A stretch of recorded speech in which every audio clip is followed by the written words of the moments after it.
Balla Gadiaga, le maire de Malika.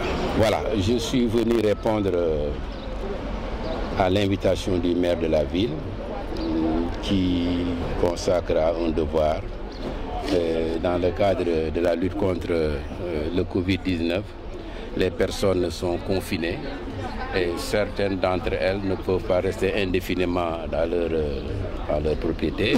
On leur vient en aide pour les aider à respecter les prescriptions.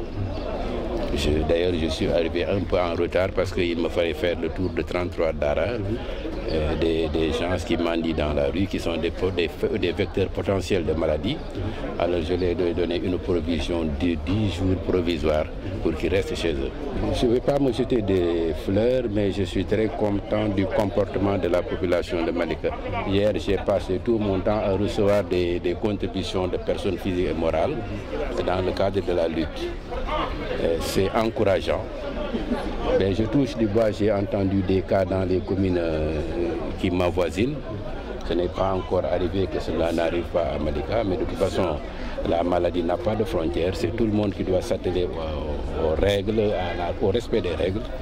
Et je convie tout le monde à faire autant.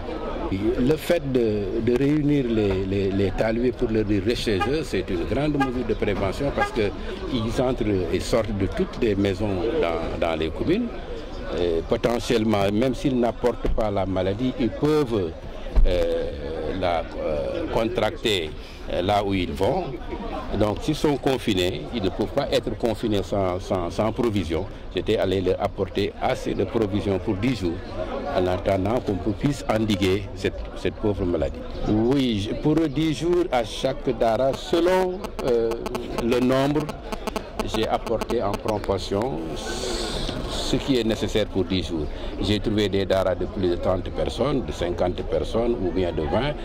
En fonction de la taille du dara, j'ai donné du riz, de l'huile et du sucre. J'ai demandé à une conseillère municipale handicapée de Malika de me faire le recensement intramuros.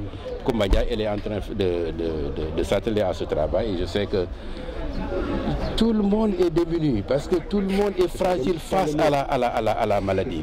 Mais il y a des gens qu'il faut trouver chez eux. Des autres viendront à la mairie. Il est simple. J'ai dit tantôt que la maladie a acquis tellement de notoriété que vraiment tout le monde est conscient de la dangerosité.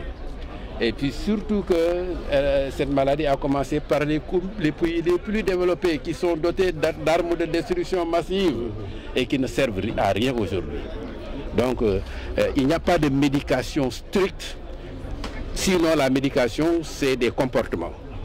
Et nous invitons tout le monde à adopter ces comportements, la distanciation, le lavage avec le gel hydroalcoolique et d'autres comportements personnels. Le port du masque, se serrer les mains, les rassemblants, donc tout ça c'est interdit. Il faut qu'on se respecte. Se respecter, c'est vouloir vivre longtemps.